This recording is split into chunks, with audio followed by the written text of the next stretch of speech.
Mən istədiyim şeylərdən birinə nail olmaq üçün 185 dəfə cəhd eləmişəm.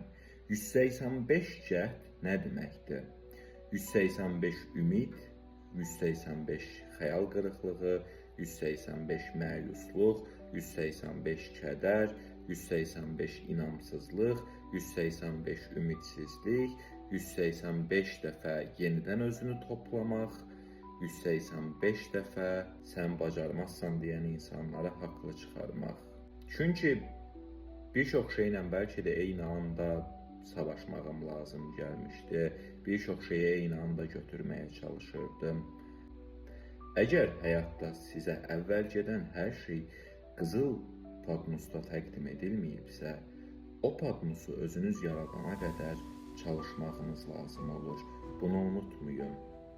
Hər kəs yaxşı yaşamaq istəyir, amma yaxşı yaşamaq üçün 185 dəfə bir məqsəd üçün cəhd göstərəcək qətiyyət hər kəsdə olmaya bilir. Mənim inandığım şey budur.